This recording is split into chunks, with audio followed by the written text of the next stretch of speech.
about. We'll just sit here and talk about Nick Demarco. Welcome into the 510-5 show, everybody.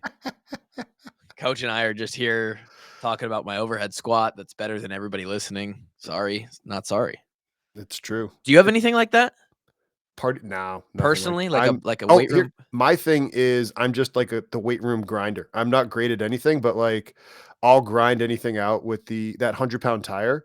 Like Demarco and I flipped it 100 yards. Nobody else on staff could do it.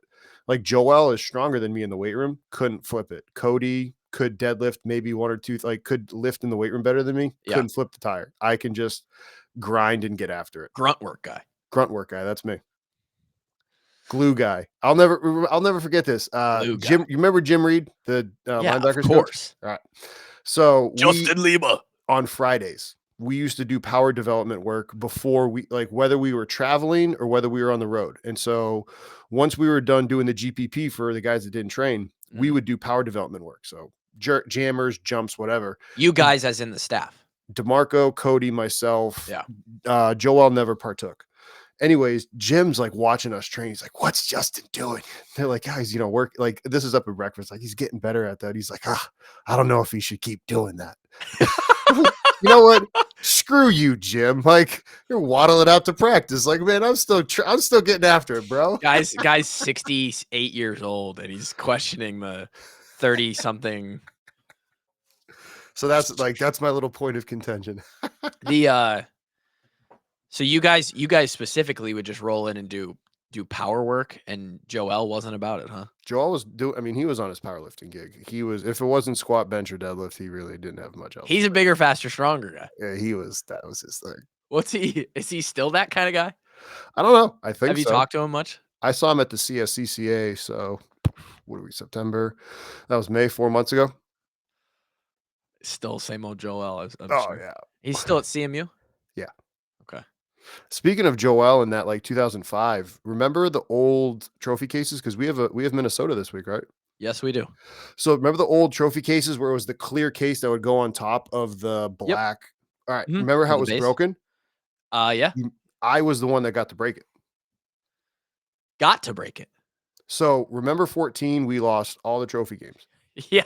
Yeah, I remember. Okay. Yeah, it was not good. We didn't have right now, that the trophy, if we win it, is in the weight room for everybody to see. Well, 15, we didn't have trophies to display. Right.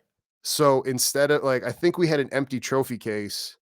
And we would just put it. And then it was one time, I forget who it was. It was either Doyle or somebody, maybe Nick, Joel was like, "We should break the thing." It's like, yeah, we should. And I was the one. I was like, "I'll fucking do it." So I grabbed the sledgehammer and just smashed it. It was okay. And that's where we put the pieces on it. And it was yep. It's vaguely coming back to me that we walked in and there was a busted trophy case, and everyone was just kind of like, because we were we're sick of the fact that we didn't win any of the trophies. And that's why on our 15 Rose Bowl ring, it's got all 4 trophies. We made it a point of you got to win these games. I think I don't have it. I got mine right over here. I think it's sitting in my parents' basement, actually, up in Ankeny. Shout out to the Ankeny Hawks, by the way. Any local Iowa listeners took down Dowling Catholic.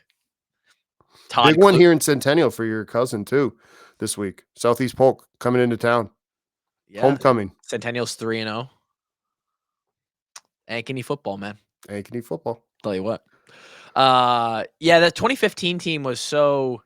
We've got a topic today. We, as Coach mentioned, we do have Minnesota, and I want to talk about. We'll get there. I want to talk about going on the road, what that looks like, because I feel like the strength staff is really important to the road routine. Not only with just everything, everything. We'll get into it, but yeah, 2015 was an interesting year. I think a lot of factors went into us doing so well that year. It blows my mind. You even think about a game like Iowa State that we just lost. This team currently, there's more talent on this current team than we had in 2015. Is 2015 the least talented team on paper? One for one individually in the entire KF era? Maybe. I don't know. We had one guy get drafted. Blythe got drafted, almost was Mr. Irrelevant in the 2016 draft. without him, we lose our streak. We've had a guy drafted in the NFL for like every year of KF's tenure or something. But and I don't know, you'd have to go back and look at the starters on that roster, how many actually ended up playing or making a roster in the league. It's not nearly as many as like the 2009 team or the 2002, 3, 4 teams that also had similar success. But that empty trophy case thing and the slight edge and maybe a few other factors that don't really pop out in my mind, but were just small things. There was just a lot going for us that year. Like we basically, I think everybody felt like we're all in, and the players can't get fired. Although I think we're moving closer to that kind of situation with NIL. Coaches can get fired. And I think maybe everybody in the building was just feeling it. They're like, holy shit, we got to win games. We have to win. We can't lose. And I don't know, you got it. It felt like the Hawkeye Championship, we just bought in so much. And I don't know if you guys made that. It was always such a big part of the offseason that year. Or every year. But that year it just felt like. Was that the first year that y'all dressed up as captains? Could have been. Could have been. Yeah. I know the year previous. I know the year previous. Obviously, I didn't participate in the offseason of 2013 because we got there in summer camp, right? So I wasn't a part of that offseason. 2014 would have been my first draft, right? This was a big deal. For anybody listening, you've heard the us. Hawkeye Championship can be its own thing, let alone like, and that was my baby for the entire time at Iowa. Like, so that could be. Yeah, its own, you were on the. That was my thing. You were the Excel guy up there on the thing, making sure every player's name. Holy smokes, you were. Yeah, like, so Doyle was the one walking around taking the picks, but I was the one that was actually like, so I had to make sure that you were in the system. The names were like all the things that got printed off or updating those boards. That was my like that had to be on point. Okay, we'll make that an entire episode. Anyway, we've talked about we've sort of mentioned this offseason competition where the team splits up into mini teams. And we sat there in the indoor. Yep. Is where we did the 2014 one. Before we did it in the All-American room the last 3 years of my career. And there was a bunch of chairs and the tables were up front or around the edge and the captains that were voted on. And I just remember like thinking back, it was one of those moments where you're like, yeah, I knew this was going to go poorly. Were you one of the last people sitting there? I was the fourth to last pick. And deservedly so. Deservedly so. There's always points that are brought into the competition, right? Yep. You remember that? So, I mean, obviously, of course I do, because I had to make sure it was right. It had to be next to your name. If you were in the red, you had the red in the numbers. Sure. So, like you couldn't get many points for, but you could get points against up to that point where we would draft, right? So, you come back from break and you did something citizenship wise that wasn't good, or the grades come through on that last semester and that counts for points against the next to start the next year, or the draft wasn't immediately the first day, so it was like 10 days into the second semester, so you've had 10 days worth of like absences at your new classes, or you messed up something in the weight room, or you missed a body weight already, whatever. And I was the fourth to last pick, and it was a humbling. That might have been the start of my ascendance. Figure it out. Because if you've ever been picked last on the playground for dodgeball or for kickball, I think you either go one way. It either pisses you off and you're embarrassed, or you just become not a sports guy, right? You're just like, it's okay. Like I'll be in the band. Nothing against the band. But like, you get picked. And that was, there's 115, 17 guys on the team, and I'm picked fourth to last. That's tough, man. And that fired me up, and I probably started to be a better teammate and Division I student athlete at that point. But I just remember the first picks from the captains, and there was a lot of, first of all, the captains, there was a couple good ones, there's a couple bad ones, and not bad people, but bad captains. And then the first picks were like friendship picks, you know? It was like the captain picked their boy. It's like, but your boy's got negative 800 points already. So why is he the second? Why is he the first pick, right? So it just there was some signs, and then everything flipped on its head in 2015. It was like Drew Ott and Blythe and Marshall Kane and that class just they almost made that offseason competition more important than how we viewed the upcoming season. It was like, this is what we care about. This is what's going to make us better. And then it just bled into that. All of that's a rant to say, like, it's so hard to win football games. We won 12 in a row that year, and we were much less talented. We didn't have some of the defensive players that we have this year. We didn't have. We probably had a better offensive line, but yeah, I'm biased. I don't know. There was still there was 15 guys that wound up making an NFL roster between Desmond, Kittle. Was there really? Yeah.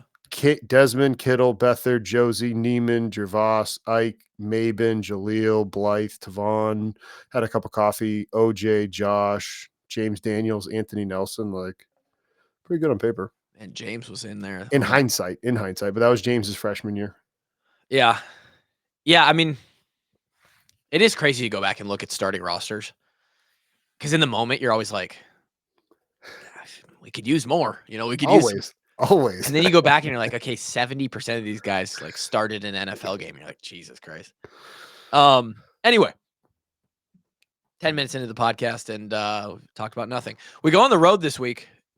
Justin, what does that look like from a strength perspective? You guys have to pack up. You've got gear that you've got to, we do an entire warm up on the field that requires rollers and bands and hurdles and all this stuff. What were not only what's the philosophy from the strength and conditioning perspective of what we have to get done on the road and what that requires, but also what does that entail as far as you guys responsibility wise packing up the truck or making sure that's stuff like that.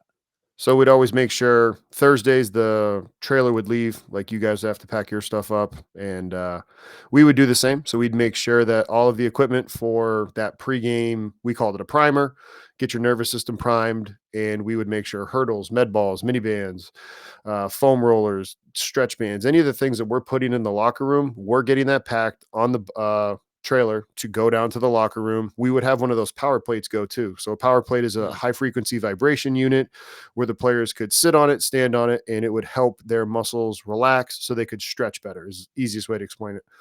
We would pack all of that on Thursday. We had our checklist to make sure that we did not forget anything. We'd also make sure that we packed bikes for the guys. So that way in between drives, wherever, if they wanted to get a little bit of work for their legs, they could. Then we would also make sure that we packed bars and shakes and Gatorades. So that way, all the fluids and food that you guys are used to having before game, that needs to be there. We also made a drink. I don't know if they still have it, but like the drink after the primer where it was a ton of essentially simple carbohydrates. So you guys would have more energy to do the work that you need to do over time. We would also pack electrolytes to have Friday night or Saturday morning at the pregame meal, which, giving you guys options of having the things so you could have all the comforts of home on the road. That was the biggest thing. Little Powerade boost. Little boost. Dude, a boost. Oh my gosh. Making like Joel, Cody, and I probably still have like nightmares from the Tax Slayer Bowl when we had like we didn't have the total number that we were supposed to have. We still had enough, but it was like we didn't run out, but like it was like, oh, are we gonna run out? Nutrition stuff? No, of just the Gator of the packets. And like we had enough. We didn't run out, but it was one of those like I just so hope that like if 10 more people want to go get one, like this is getting tight. Like please just be hydrated. Don't go looking for more. I used to for the listeners, we would arrive at the hotel, and this was Kirkwood or on the road. And I guess so.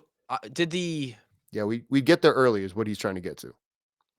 Yeah, did the managers or like it would have been the managers. The managers sort of had to know what you guys all were bringing too, so that they could set that out Because you guys would arrive with us, wouldn't you?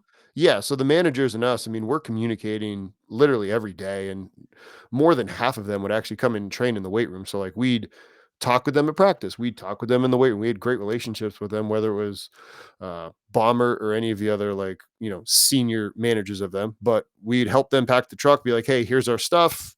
Please just put this in the locker room. And then what would happen is so we would go to the hotel, and in the hotel, like you guys are really more just relaxing by the time you get there. You guys are already going to be on your feet and moving around with meetings. So we don't really need to mobilize you anything that day. But we would just tell them, hey, this equipment, put it on the field. We will set the hurdles where we want them. Yeah. Once we get to the field, hey, put the whatever, put it here. We personally would travel with like the electrolytes. We would travel with the GPS. Oh, okay. The nutrition bars, they would just put it into the weight room. And then after a while, they started to see like, hey, this is what the strength staff does. Okay, we can put these things out. But also, the minute we would show up with you guys, that's when we would, detail it and make sure it was nice or whatever. Yeah, because it was always, we would get to Kirkwood and there's like a table. It's like a buffet. It's like a nutrition, like athlete buffet. You've got protein cookies and the chews Oh, and yeah. the gels and the bars and Powerade, whatever you want. The same Little stuff that we'd have at home. We wanted you guys just to have it be the exact same, and we try to get to the hotel early too, so that way you guys could just start to diet, like get away from the noise, get away from the yeah. distractions. And part of that happened was in 14, we played a little bit better on the road, I think, and it was like, hey, okay, we're away from distractions sooner. Because in 14, I think we used to do like that walkthrough because it used to be the walkthrough before the, Fast Friday. Yeah. And it was be at like 2:30 or 3. And we're like, all right, we're just kind of lingering on a Friday versus like, hey, let's just get to the point. It's a road game or home game. Get to the hotel, dial in, be with your teammates, get ready for this game. Fast Friday is so much better in the morning, like right away. Fast Friday Because we do was that primer in the weight room too that day. yeah. So so if you get to the stadium really early, you'll kind of see on a game day the guys do like a primer. You'd have to be there in there like real early. We do that on a Friday as well, Friday morning.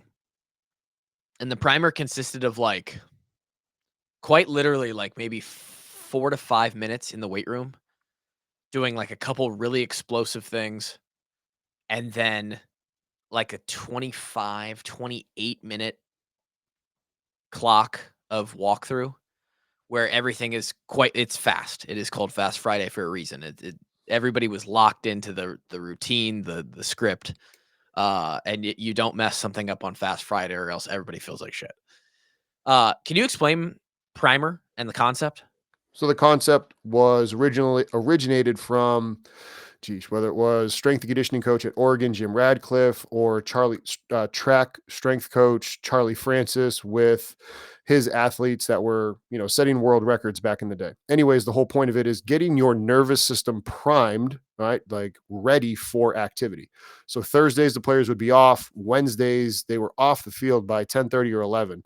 So by the time they'd come into the facility and train again, it'd be about 8:30 on Friday. So you're looking at about 48 hours of inactivity, which was exactly what we wanted for them to recover.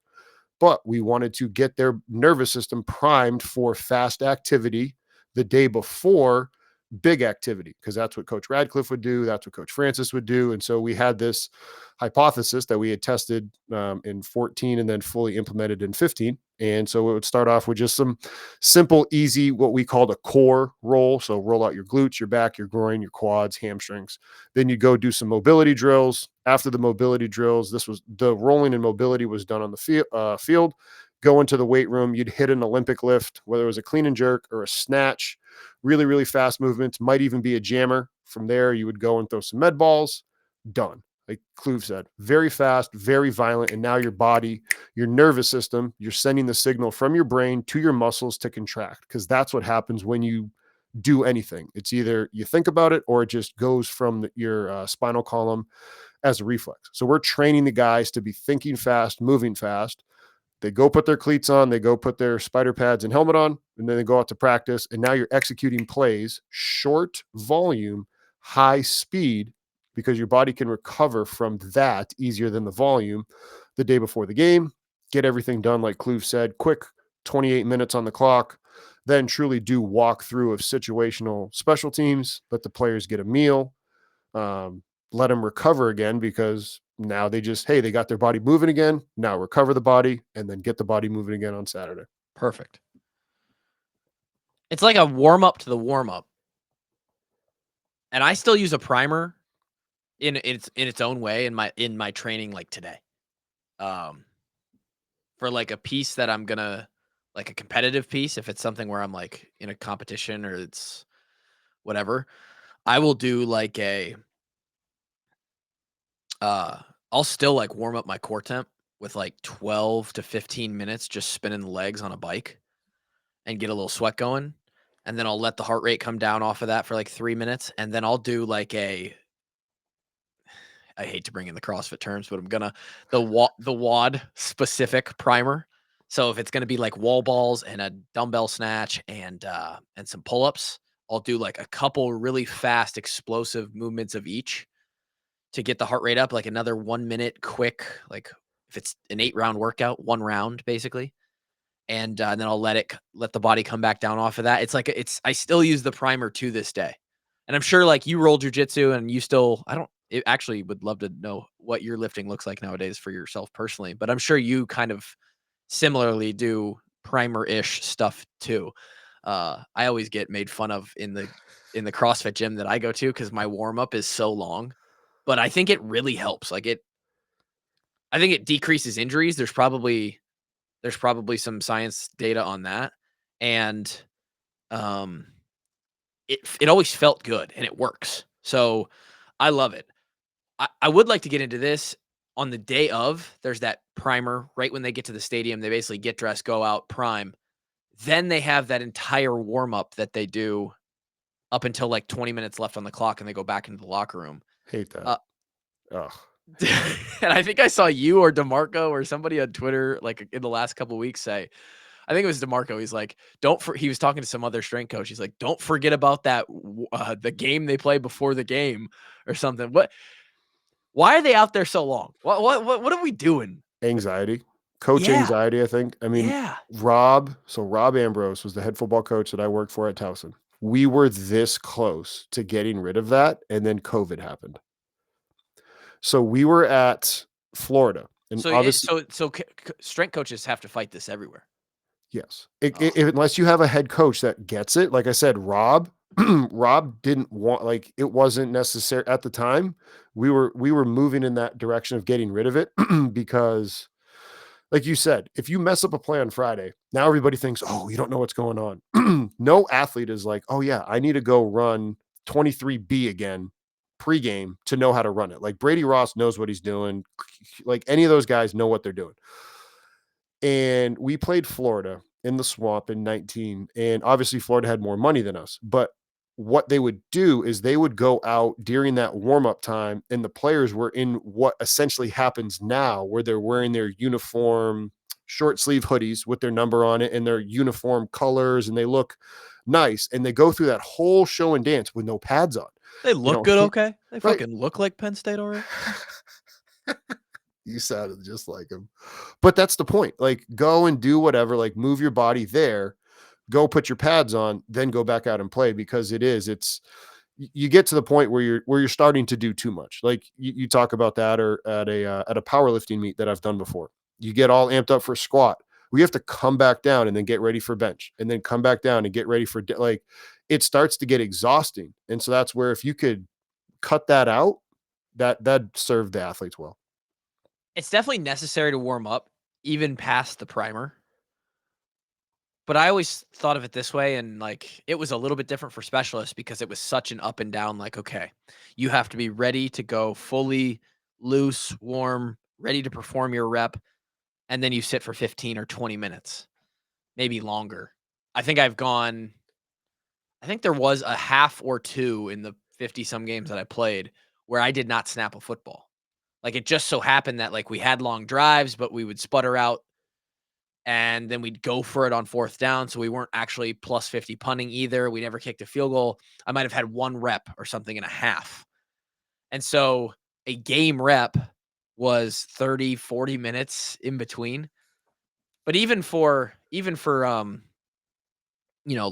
offensive or defensive players, like you're going through 12, 15-minute stretches where you might be of real time, where you might not be on the field, and you're up and down like that for 3 hours, maybe Yep. 2.5 hours with a big break in the middle. It's just a lot of nervous system ups and downs.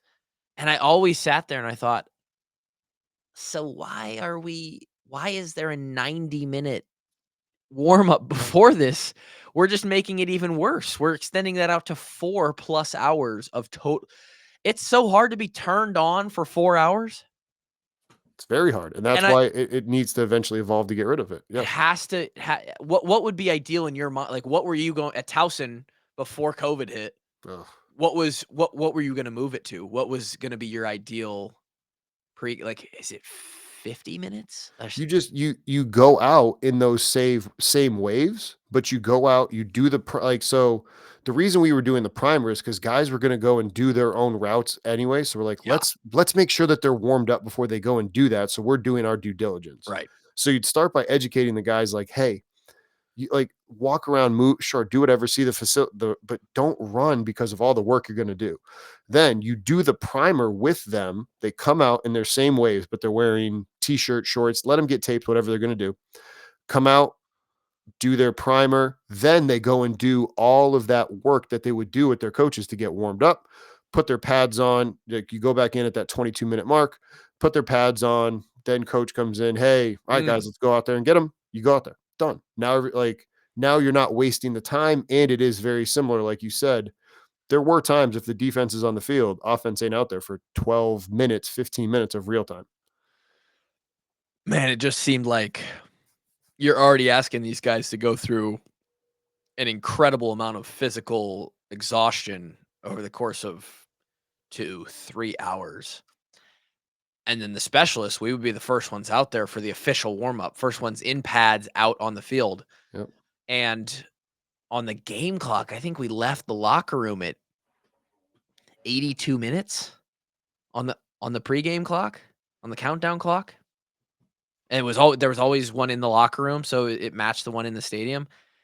And it's like, bro, we don't play for an hour and a half. I could sit on the couch and watch the entire second half of a game before we even kick this thing off. And then we're here for another 3 hours. Like this is a marathon.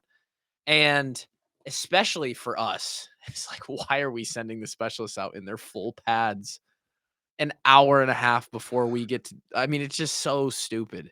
I Because then you understand. guys used to talk with us out on the sideline. We'd just like We BS would be so we because go out, you'd be in the way. we do our whole pregame routine, and then we would shift around the field as more groups started to come out. And it wasn't 90 minutes for everybody. Like there were a couple people who came out like very close to an hour before game time was when they came out padded. But everybody was out there, I think, by like 58 minutes, 58 or 60 on the clock is when the entire rest of the team would come out. And that's when we would start our stretch. We'd huddle down by the thing, we break out and run to our stretch lines on both sides of the field, cross field jog, start into our stuff. And then we would get done with that at like 42 minutes, Yep. 45 minutes. And the specialists were done. We had warmed up for 40 minutes. And then we were done. The game doesn't start for another 45 minutes. We have to just warm up again. It's the dumbest shit I've ever. Now that I even replay the time frames in my head, it makes me even more mad. It's so stupid. Unreal. Any other travel considerations? The boys go on the road for the first time. They've been at home three days in a row here, or 3 weeks in a row. And now they have to go on the road. It's a night game. What are considerations there? Because there's a little bit of central nervous system. Like, hey, we got to keep things low here. Is there I mean, as you said, you get to the hotel. They'll probably leave at like 1, get there at like 2. They might leave at like 2, get there at like 3:30, 4. First special teams meetings at like 5, dinner 6. They start electrolyte loading, especially early in the season here when they're sweating a ton. It's like electrolytes at that moment.